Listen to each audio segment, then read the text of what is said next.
Good afternoon, everyone, and thank you all very much for coming today. I'm Heidi Feldstein Soto. I'm the elected Los Angeles City Attorney. But this press conference is not about me or even about the City of Los Angeles.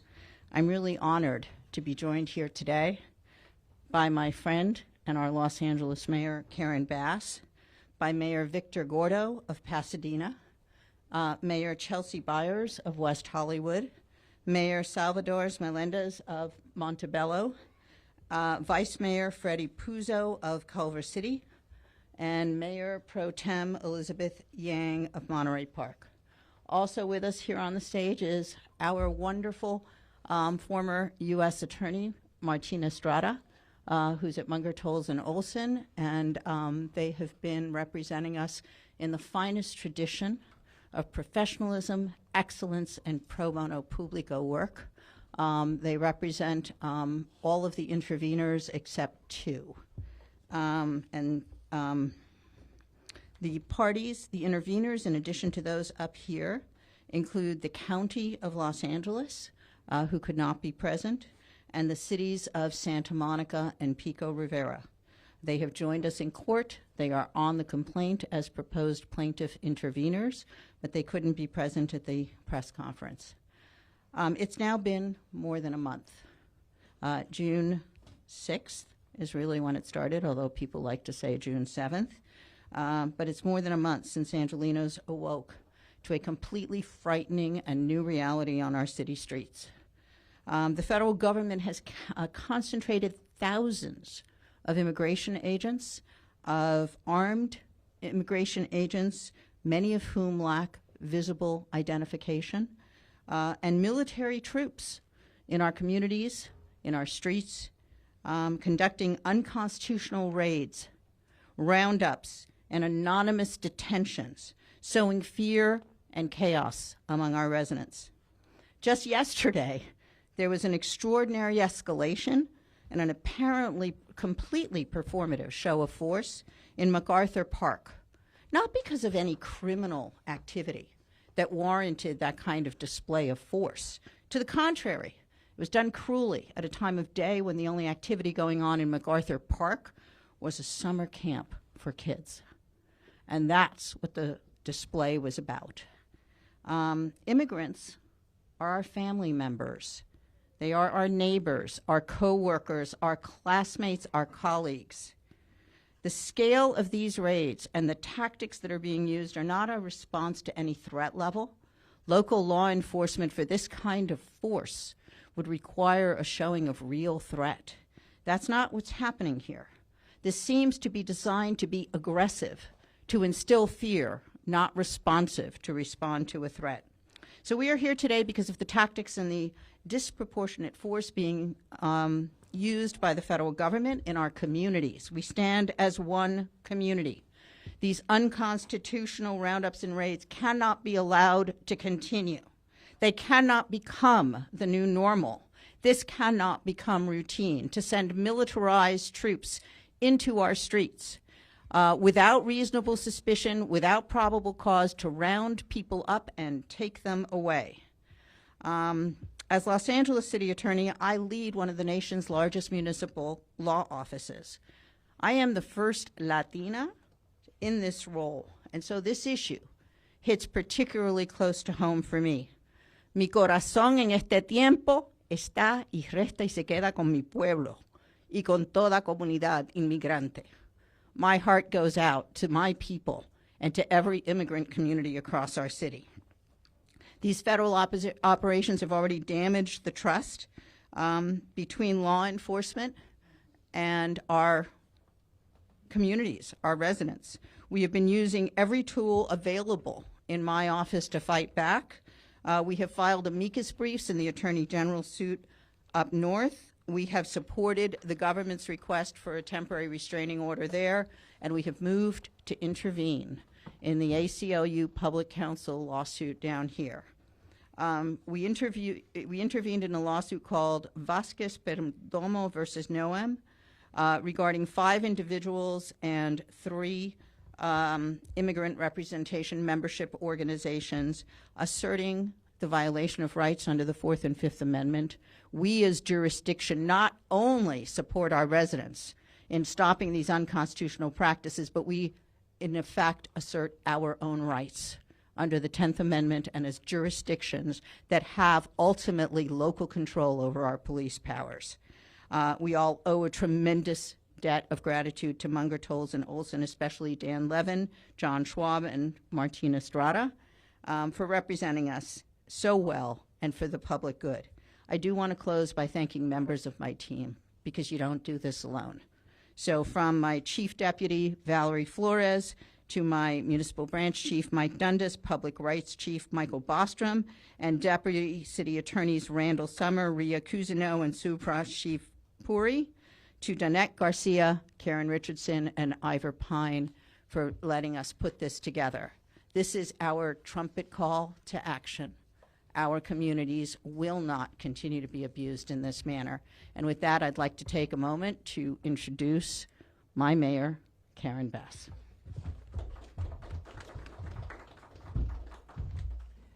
Good afternoon, everyone. I don't want to say it's my pleasure to be here with you, because it's not. It seems like day after day we're up here saying the same thing. But I want to begin by thanking our city attorney for her leadership, her fortitude, and her determination to make sure that the Constitution is upheld in the city of Los Angeles. We are united with the other cities in the region, and by the way, that started from day one. When the first raids happened on June 6th, we immediately reached out to our colleagues in other cities. We have 88 cities in our county, and knowing that what was happening in LA would soon be in other cities as well, we wanted to make sure that we were all kind of on the same page, all had the information. But what we have experienced over these last few weeks has just been shocking. As the city attorney mentioned yesterday, seeing troops, some on horseback, ride through a children's summer camp, disrupting that, traumatizing the kids, although we don't know if they actually knew. We hope they didn't, because they were ushered downstairs out of the public eye in order to be protected from their military. And I will tell you, I talked to one youngster, 8 years old, I just went up and talked to him, and he immediately started expressing the fears he has over ICE, unsolicited, and I don't think that he was aware of what happened. But you have a situation now where people are walking down the street, a car will pull up, no license plate, men will jump out completely masked, pull guns on whoever it is, and take them away. Aside from the fact that this is unconstitutional, how do we know the difference between this and a kidnapping? And so it creates a public safety problem, because if individuals in the city, and this has already happened, call it up and report it as a kidnapping, then you have LAPD go out, and then you have a mess, which has happened several times, that could put many people in danger. So I think, once upon a time we had checks and balances in our country. Now I say instead of 3 co-equal branches of the government, it seems as though we just have one branch of the government. We have the administration. The House and the Senate, essentially, they gave their gavels over to Pennsylvania Avenue.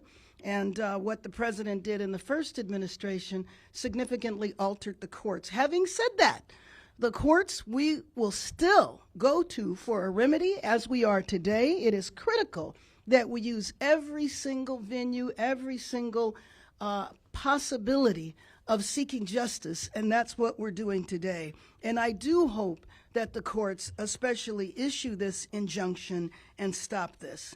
But one thing about our city, and I say this every time because I think it's so important, our city is definitely united. You don't see dissension here. You see a city that is united because this is who we are. We are a city of immigrants, and we will stand with Angelenos regardless of what country they came from, when they got here, or why they're here. And so with that, I am proud to stand in unity as we file this lawsuit and seek justice, and hopefully that will come in the form of an injunction. Thank you.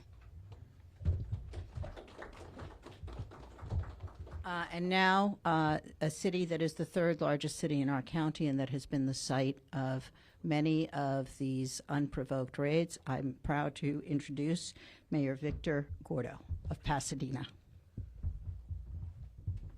Thank you, Madam City Attorney and colleagues. Mayor Bass, I'm joined here by our own City Attorney in Pasadena, Michelle Bonaris.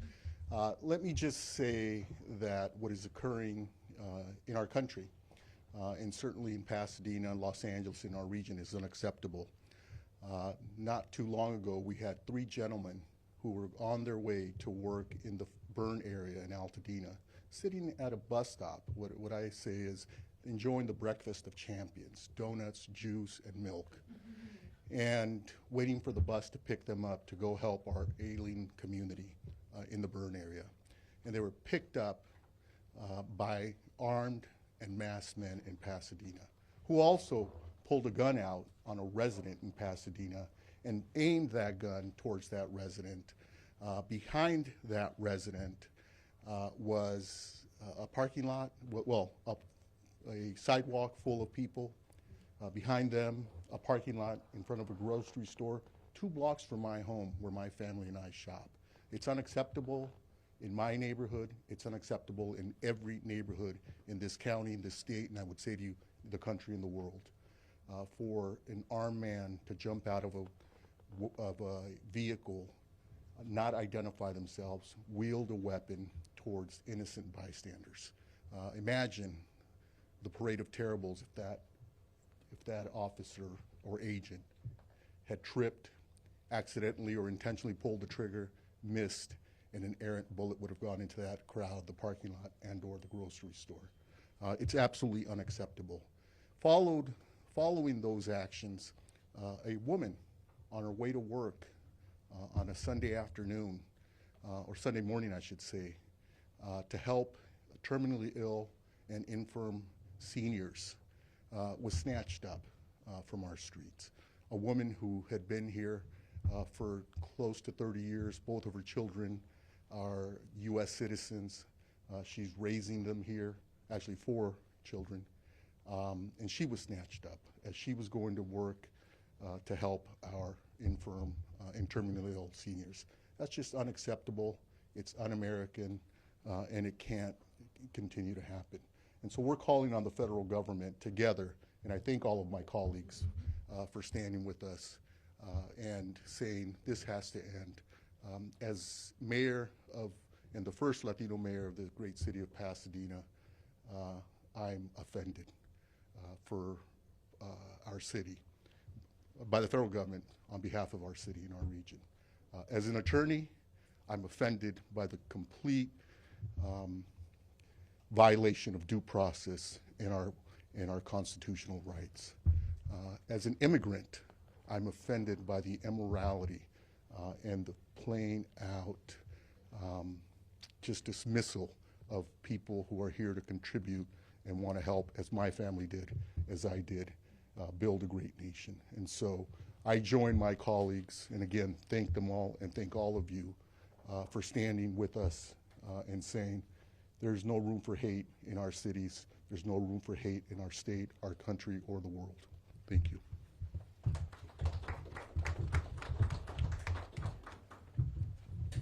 And now it's also my pleasure to introduce Mayor Salvador Melendez of the city of Montebello.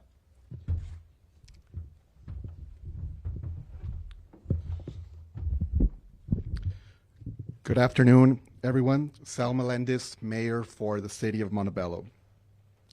Today I stand before you to affirm the City of Montebello's unwavering commitment to protecting the dignity, safety, and constitutional rights of every individual in our community. It is with that responsibility in mind that I am here in a collective legal effort to challenge the unlawful immigration raids that have been occurring in all of our communities. These raids carried out in and around our neighborhoods, including at and near our courthouses, have not only sown fear, confusion, and trauma, but they also violate the very constitutional protections that are bestowed in our Constitution.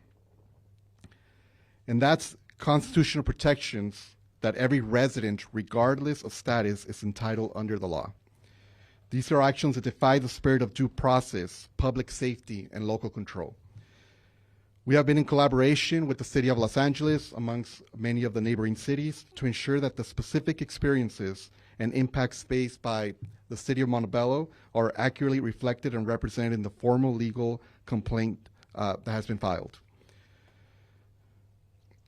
The lawsuit seeks to hold federal agencies, including the Department of Homeland Security and Immigration and Customs Enforcement, accountable for policies and practices that violate the 4th and 10th Amendments of the United States Constitution and the Administrative Procedure Act.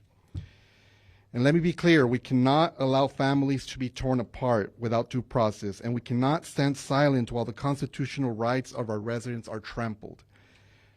Montebello is proud to join this united front, and we stand with our fellow cities and with every resident who believes in fair, just, and humane legal system.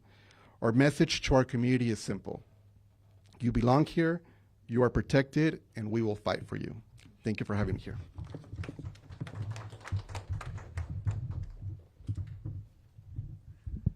And it is with great pleasure that I introduce someone who I knew before either of us was elected, the mayor of West Hollywood, Chelsea Byers.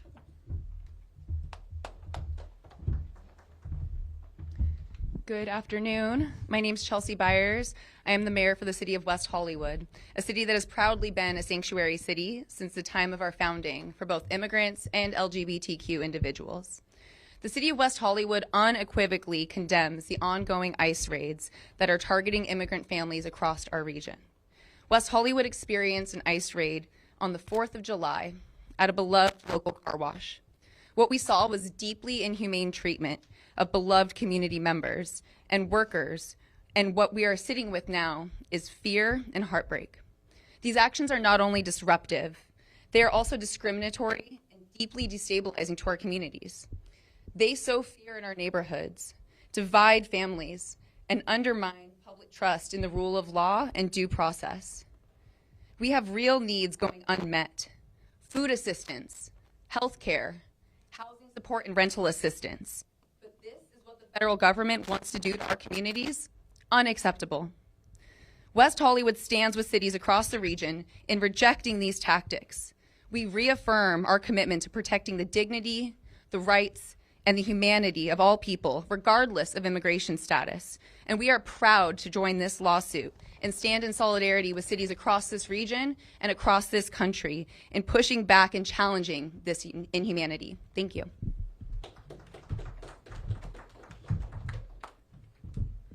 And next, someone else I knew from before we were both elected, Vice Mayor of Culver City, Freddie Puzo.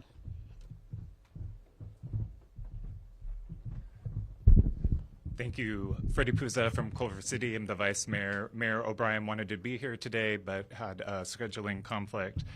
Today, Culver City is proud to stand with the City of Los Angeles and a coalition of cities across the region in taking action against the Trump administration's unlawful and inhumane ICE raids. Thank you to the City of Los Angeles City Attorney's Office for taking the lead on this action. These raids are terrorizing communities, separating families, and violating basic civil and human rights. They are not about safety, they are about fear, and we refuse to let that fear define who we are. As a smaller city, some might wonder what difference Culver City can make, because every city, large or small, has a responsibility to defend people who live and work within its borders. And when cities of all sizes join together, we become impossible to ignore. Culver City has been a place that values inclusion, compassion, and justice. Joining this litigation is not only a legal step, it's a moral line. We're drawing a line. We are saying that the people in our communities, immigrants, refugees, mixed status families, deserve without fear of being torn apart.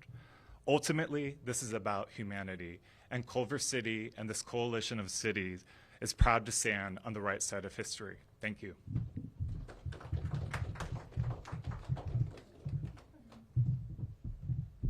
And our final scheduled speaker, it's my pleasure to introduce the Mayor Pro Tem from the City of Monterey Park, Elizabeth Yang.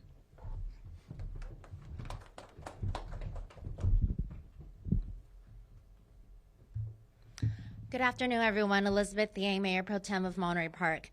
It is my pleasure and honor on behalf of Monterey Park to join in this federal lawsuit in partnership with all of our sister cities who have also signed on against the federal unlawful immigration enforcement that has been happening in our community. I stand here with Los Angeles and cities across California because what's happening here is not okay. Monterey Park is 66% Asian American population, and we are here to stand in solidarity with all of our other immigrant communities in support of this federal lawsuit. It is not okay to rip children from their classrooms, away from their families. It's not okay to kidnap people off our streets without warrants, leaving their families not knowing their whereabouts. It is not okay to terrorize entire communities because of where people were born. These actions by our federal government violate our Constitution, destroy families, and sow fear in cities like ours, cities built by immigrants like my own family who are seeking a better life in our country. Monterey Park is joining this lawsuit to defend due process, preserve local authority, and protect every resident's dignity and safety. We will not be bullied. We will not be silent. We stand united for justice, for dignity, and for the right of every person to live free from fear. Thank you.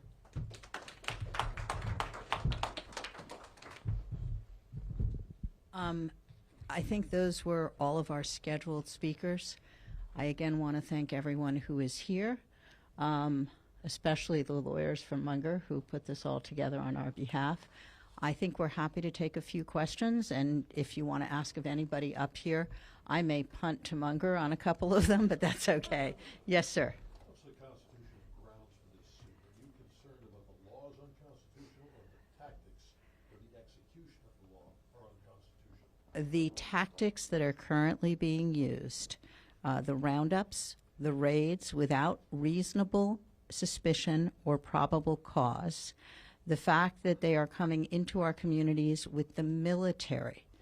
They have troops on our streets. They're no longer confined to federal buildings. Originally, the federal troops were in, the federalized National Guard was to protect federal property. That doesn't really explain the horseback ride across the park yesterday. So we are concerned about how they are carrying out immigration enforcement. We are not interfering with immigration enforcement. For decades, whether it was an administrative warrant or it was a court warrant, the way immigration enforcement happened was that your name was on a warrant, and then the immigration agents would come and arrest you. They didn't come to our streets and sweep people up indiscriminately, and that's what we object to.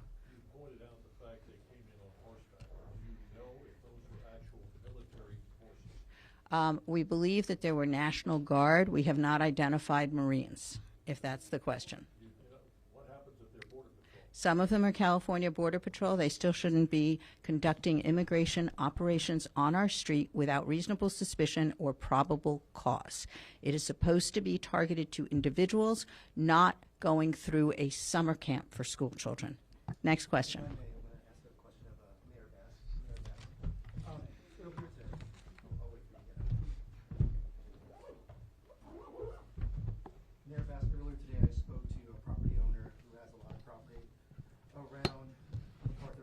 I know exactly who that was, but go ahead. So he says that he felt like yesterday's action was warranted. What do you say to people who say that what happened yesterday was warranted because the city has not done enough to address crime and drugs in and around? Well, so let me just say to that one individual that crime has been down in double digits to the extent of 40%, and I'll get you the most current statistics around MacArthur Park. There have been major seizures of stolen goods to the tune of over $300,000. Regardless, we have a Los Angeles Police Department. We do not need the Custom and Border Patrol coming through lined up in military fashion and doing absolutely nothing, because after their performance, they left. And what was interesting was that, they chose to come in the park on the side of the camp, not where the sides where there have been issues. So one individual, that's all I have to say. May I address that on I may, you know, what's dangerous and offensive about three gentlemen with no criminal history sitting on a bus bench waiting to go to work, eating donuts, milk? What's offensive and dangerous about a gentleman washing cars in another part of our community? What's dangerous about a wet towel as he's drying off a car? I would say to you, nothing. And the tactics that are being employed, there's absolutely no room for military-style tactics to be used against people who are just trying to work and prepare themselves to go to work. Has your city or any other city asked of the federal government to give you statistics as to how many of the people who have been detained actually have a criminal record? We have. We've attempted, our police chief has attempted to make contact with federal agencies, and the phone is simply not being answered in Los Angeles or in Washington, D.C. We have a lot of questions. I'm sorry? For the Spanish media, could you explain in Espanol what are you announcing today, please? Can we do that afterwards? And pull aside, si quiere, porque tenemos por lo menos 3 o 4 personas aquí que hablamos español. Así que podemos tener algo separado en español si le vale. Okay? Yes. Quite a few questions, so if we could try to keep it to one question. Excuse me. My question's for the mayor. There's a lot of mayors up here.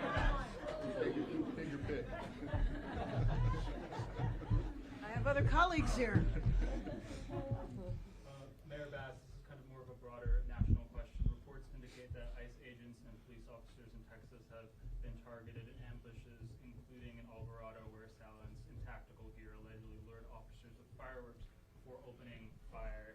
Given your strong opposition to federal immigration enforcement actions in Los Angeles, how would you address similar escalations of violence against law enforcement in Texas? And what steps would you propose to prevent such unrest from spreading to Los Angeles while balancing community safety and your sanctuary city policies? Well, let me just say that the quote-unquote riots that were reported never happened. We did have a couple of incidences of vandalism and looting, but the way it was portrayed nationally was like the whole city was up in flames. The comparison to 1992, which was completely 100% inappropriate. And I think the example that you use, I'm sorry, I'm not familiar with it. It was from some other state. But, yeah, right. So I have no idea what happened in Texas. What I do know is what happened in Los Angeles. And what has been happening in Los Angeles has been completely unacceptable. But I okay.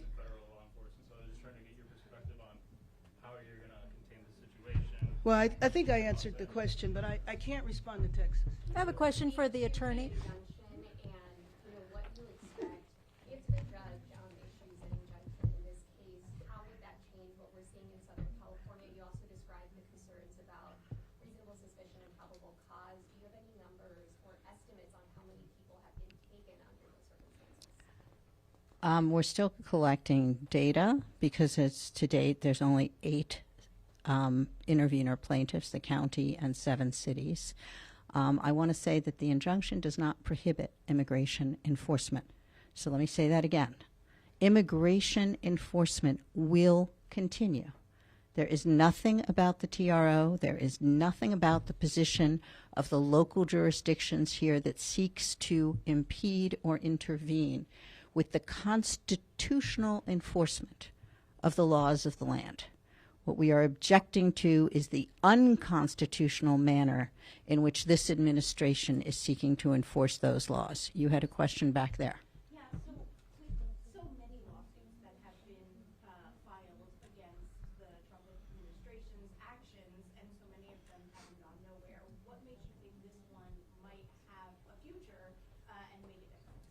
I actually think there's been 93 lawsuits filed. Many of them have, in fact, resulted in injunctions.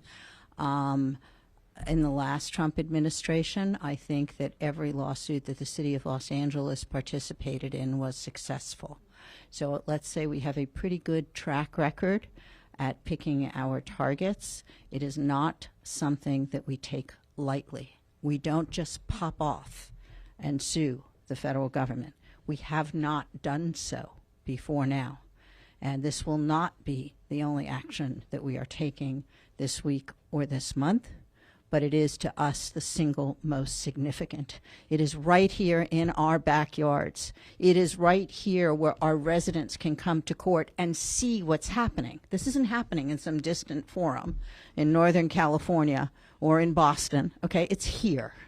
And so we want to give our cities, our county, the opportunity to participate in our own future, to bring our own stories forward, and to have the evidence at hand as to why the tactics and the practices of this administration are so utterly unconstitutional, violent, and wrong. They must be stopped. If the federal government escalates enforcement after this challenge, what are you planning to do? I don't project the future, ma'am. I don't speculate, and I don't catastrophize. I am dealing with the facts as I see them. We are taking the action that we can. I'm a lawyer. I took an oath to the Constitution and to the Charter, the federal and the state Constitution and the Charter of this city, and I am attempting through this action to uphold my oath of office. Is there a timeline for the community, to have some kind of I vote? don't have a timeline now. We just filed our motion in intervention today. There's 2 TRO hearings on Thursday. We'll see how those go.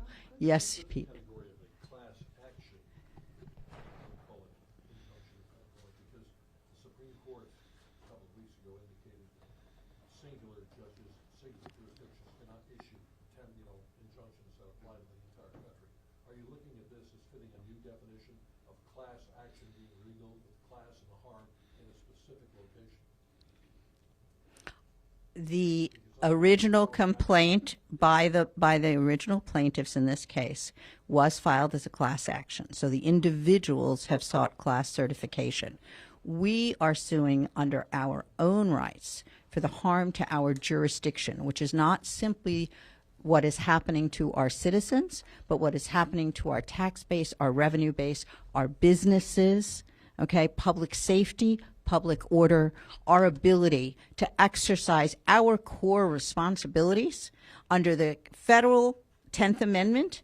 That is a power reserved to the states. Under the California Constitution, local police powers are reserved to charter cities like ours. And so we are simply exercising one of our core jurisdictions, and we're asserting our own sovereignty and our own freedom to make those decisions for our city. We have time for one more question. Sorry, I have a question for Mayor Bass. I know you spoke with Border Patrol Chief yesterday when you were in the park, and after that conversation, he gave a statement where he said that he will be back at MacArthur Park and that he will come back to other parts of the city that he has been to before. Do you take that as a threat to the residents? I think that's how it was meant. But I think the whole thing has been a threat. It's been a threat since June 6th.